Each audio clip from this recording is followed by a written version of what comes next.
ابتدا ہے اس کے نام سے جو ہر ابتدا سے پہلے ہے اور اس کی کوئی ابتدا نہیں، اور وہ جو ہر انتہا کے بعد ہے اور اس کی کوئی انتہا نہیں۔ کسی اور زمانے کے خواب میں خوش آمدید، میں ہوں جواد حمدانی، اور ہمارا جو گفتگو کا سلسلہ ہے وہ اس وقت مقامات کے حوالے سے ہے۔ مقامات تصوف میں، اہل تصوف نے ان کی طرف اشارے کیے ہیں۔ ابن سینا نے اپنی کتاب اشارات و تنبیہات میں ایک پورا چیپٹر فی مقامات العارفین کے حوالے سے رقم کیا ہے، لیکن یہ مقامات ہماری صوفی روایت میں جو ہے ان کی اگر آپ جڑ کو دیکھیں یا ان کی جو اوریجن ہے تو وہ قرآن و حدیث اور جو اسلام کے بنیادی منابع ہیں وہیں سے ہی ہے، لیکن اہل تصوف نے اس کی باطنی اور داخلی تشریح کی ہے۔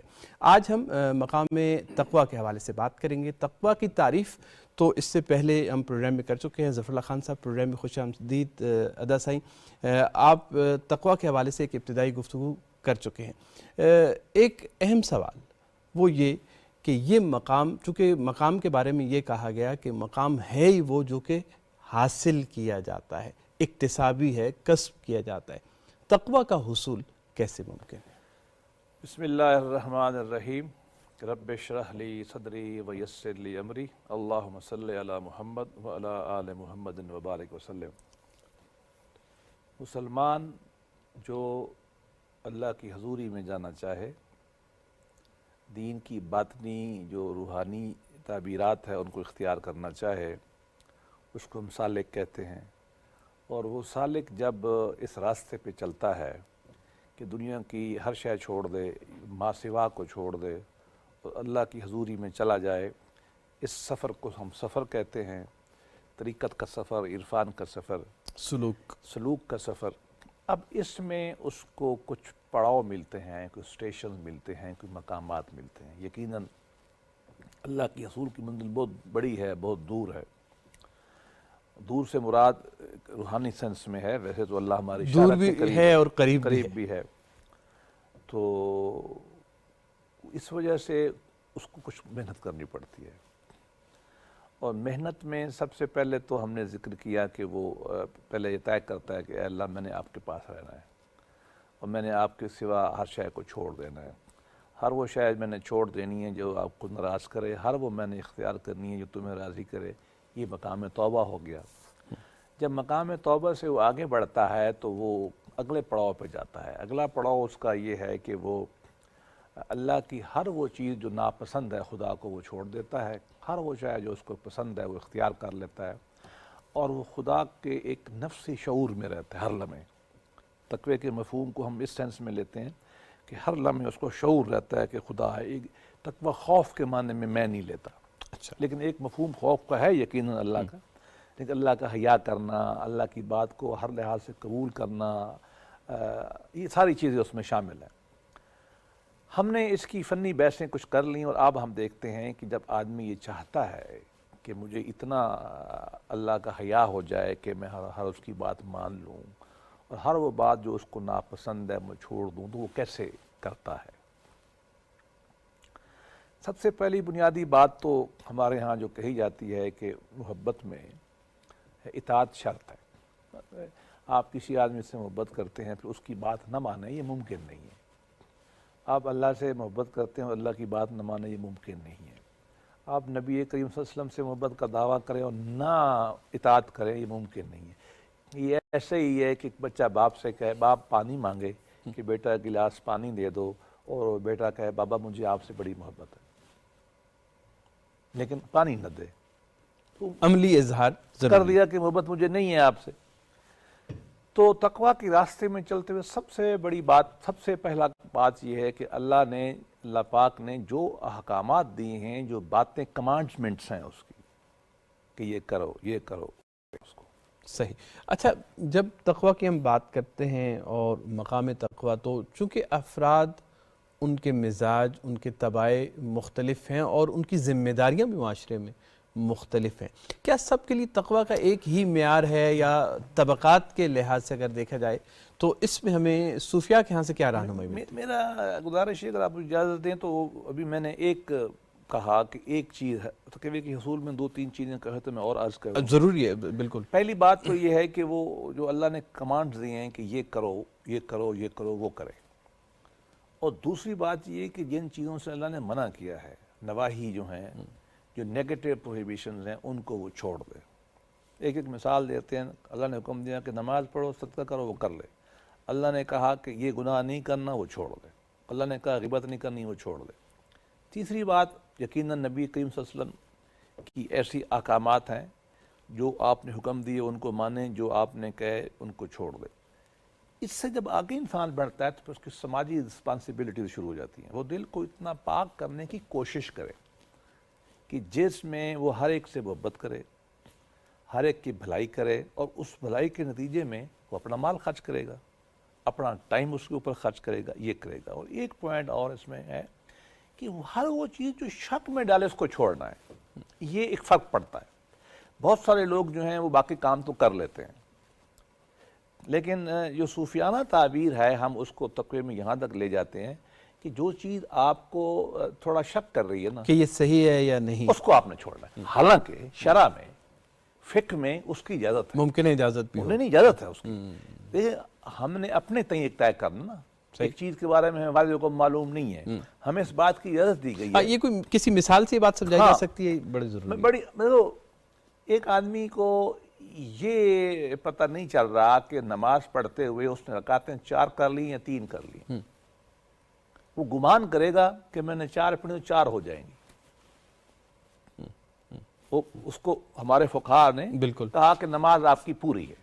یہ آپ کا اللہ کا معاملہ, اللہ نے صاف کرایا تھا تو آپ ختم ہو گئی. صوفی کیا کرے گا, وہ کہے گا نماز ہوئی نہیں میری. کیوں؟ 2 وجہ سے.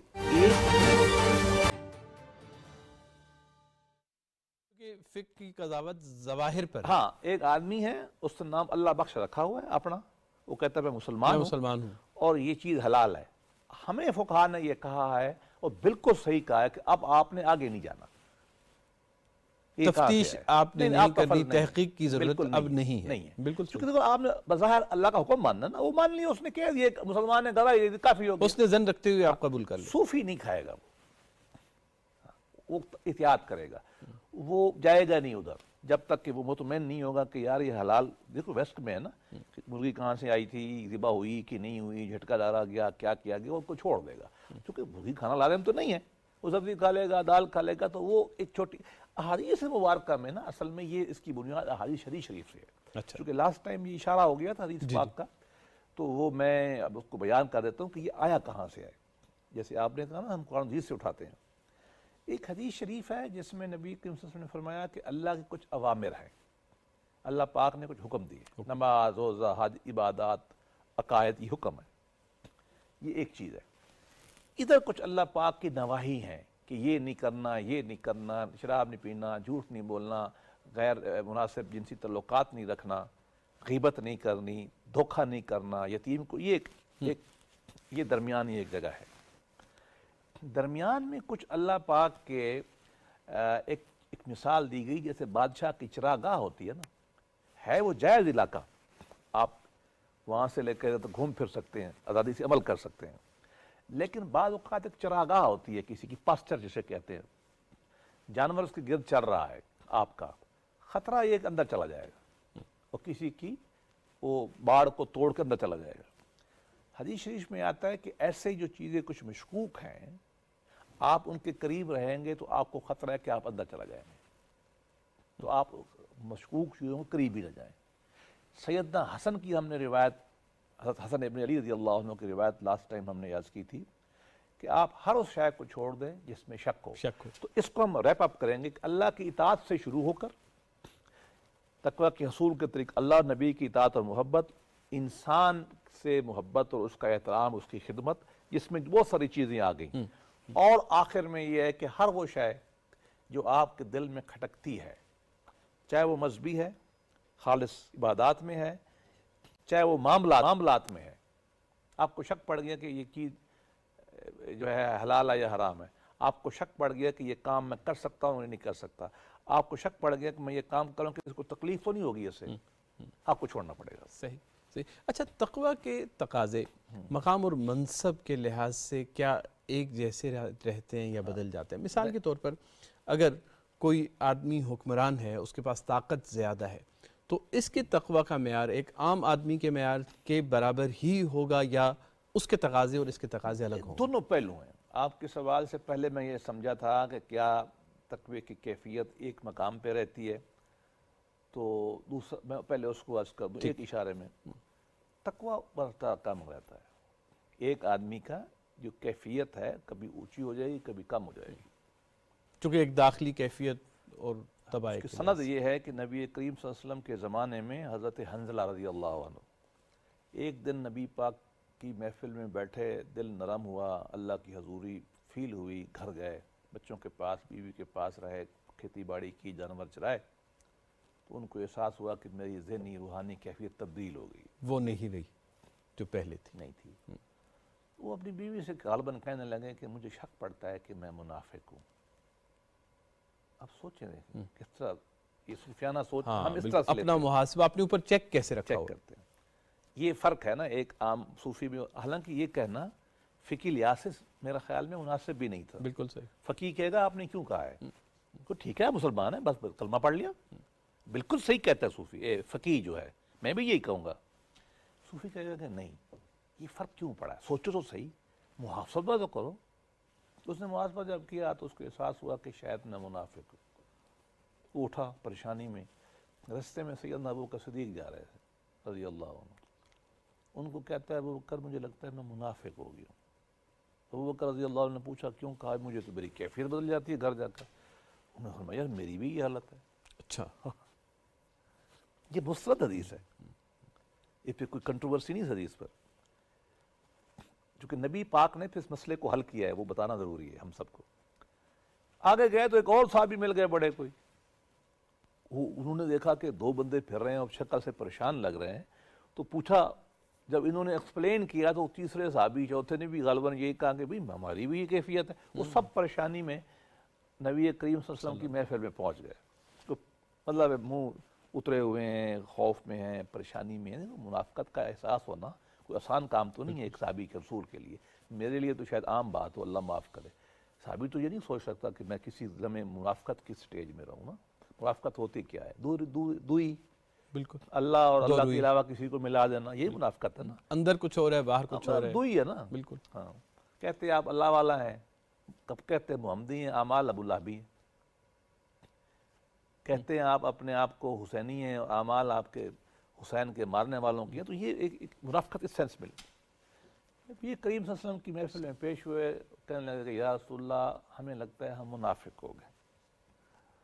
حضور نبی کریم صلی اللہ علیہ وسلم بڑے شفیق تھے. آپ نے پوچھا جی کیا بتاؤ تو صحیح، وہ کیا گیا یار آپ تو، مطلب میں تھوڑا الفاظ بنا رہا ہوں، حضور نے شاید الفاظ تو نہیں کہے ہوں، مراد یہی تھی کہ بھائی آپ بڑے اچھے لوگ ہو، میرے محبت کرنے والے ہو، یہ کیا احساس ہو گیا آپ کو؟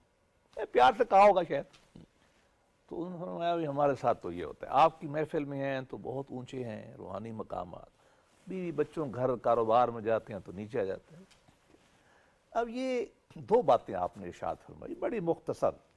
یہ ہم سے یہ بھی سبق ملتا ہے کہ ہم جو لمبی لمبی باتیں کرتے ہیں نا ممبر رسول میں بیٹھ کے، یہ بھی غیر مسنون طریقہ. نبی بہت کم بات ہے، یہ اتنی سخت بات ہے کہ اتنے بڑے صحابہ کو ابو حنظلہ کا بڑا مقام ہے. نبی پاک صلی اللہ علیہ وسلم نے فرمایا تھا کہ جو منافق ہے نا یہ ہمارے پاس پھر رہے ہیں، حضور نے صرف ابو حنظلہ کو بتایا تھا اچھا کہ یہ منافق. اتنا قربت تھی حضور سے، ابو بکر کی قربت، لیکن ان کو بھی احساس ہو گیا. تو اب نبی پاک صلی اللہ علیہ وسلم ان کی خوف کو دور کرنے کے لیے لمبا خطبہ ارشاد فرما سکتے تھے نا. آپ نے دو لائنیں کی، دو چھوٹی چھوٹی. ایک پہلی لائن، اگر آپ کی وہ کیفیت رہے جو میرے پاس ہے، وہی ذہنی کیفیت گھر میں جاتے رہے، کاروبار میں وہی کیفیت رہے، تو رستے میں فرشتے آپ کے ساتھ مصافحہ کریں گے. مراد کیا ہے؟ اس پیور سٹیٹ آف مائنڈ میں اگر آپ سبلائم میں رہیں گے، آپ کا مقام اتنا بلند ہوگا کہ فرشتے مجبور ہوں گے کہ آپ سے مصافحہ کریں. اور اگلا فقرہ فرمایا نہیں، یہ بس کبھی کبھی ہوتا ہے. مطلب کیا ہے کہ ابو بکر رضی اللہ عنہ جیسے انسان کا جو سنی روایت میں نبی کے قریب تر ہے صحیح. میجارٹی ویو کے مطابق، وہ یہ کہہ رہے ہیں کہ مجھے شک پڑ گیا، تو گویا کہ ان کا بھی تو ایمان اوپر نیچے تقوی کی کیفیت ہو رہی نا. انفرنس یہ ہے اس کے اوپر کہ ان کی بھی ایک ذہنی کیفیت اوپر نیچے ہو رہی، اور اللہ کے نبی کہہ رہے کہ یہ نارمل ہے، اور فرمایا کہ کبھی کبھی، ہاں کبھی کبھی، یہ بات جو ہے نا خاص کیفیت آپ کی وہ کبھی کبھی ہوگی. تو یہ ایک فرد کا بدل سکتا ہے. دوسرا جو آپ نے کہا نا کہ وہ کہ کیا مقام اور منصب کے کیا لحاظ سے. منصب، مقام، علم، کیفیت کے حساب سے بھی بالکل آپ نے اچھی بات کہی. ہم اس میں غلط فہمی میں شکار ہو جاتے ہیں. ایک میں اصول یہ ہے کہ ہر آدمی سے حساب اور ہر آدمی سے توقع اس کے مقام کے مطابق کی جائے گی. یہ اس طے کی شدہ بات. استطاعت، مقام، مرتبے کو دیکھ مثلاً کر. ایک آدمی کھیتی باڑی کرتا ہے گاؤں میں، اب میں بھی گاؤں سے ہوں، بالکل صحیح. وہ کھیتی باڑی کرتا ہے، صبح بیچارہ جاتا ہے، ہل چلاتا ہے، وہ شام کو چارہ کاٹتا ہے، بھینسوں کو ڈالتا ہے، صفائی کرتا ہے، یہ کرتا ہے. اب آپ اس سے کہیں کہ تمام نوافل پڑھے گا، اشراق پڑھے گا، تہجد پڑھے گا، یہ غالباً آپ اس سے زیادتی کر رہے ہیں. دین اس سے یہ بات نہیں چاہتا. اس کی اتنی بات کافی ہے کہ نماز کے وقت آئے چھوڑ کے نماز پڑھ لے. آپ کو حدیث میں اس کے بارے میں تعریف ملے گی. اس کو ایک آئیڈیل کے طور پہ پیش کیا گیا ہے کہ جس نے تھوڑا سا کام چھوڑا، نماز پڑھی، پھر کام میں لگ گیا. اس کا وہ کام ہم کہیں گے کہ ٹھیک کرو.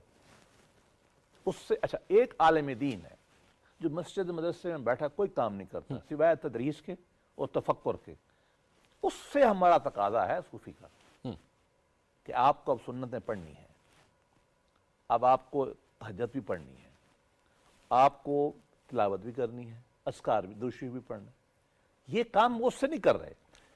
اچھا اسی طریقے سے حکمران ہے، ہم اس سے کیا کہیں گے کہ آپ عدل کریں، اور جو آپ سے منسلک معاملات ہیں نا، ابھی بعد میں ہیں مثالیں دے دیں گے، آپ کے کام سے منسلک جو معاملات ہیں اس میں آپ تقویٰ دکھائیں گے.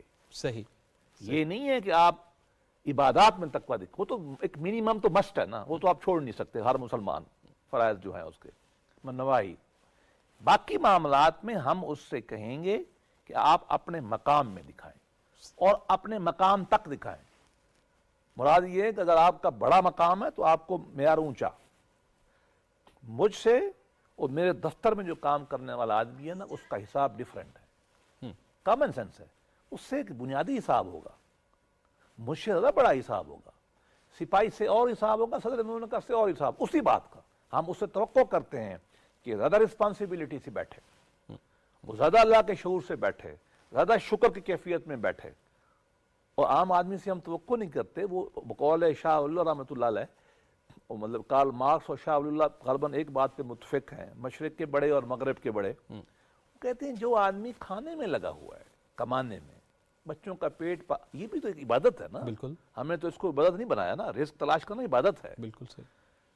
اور بہت سارے معاملات میں نوافل سے بڑھ جاتا ہے کہ اگر آپ کما کے پیٹ میں معاملے لگے ہوئے ہیں تو آپ سوچیں گے کیا.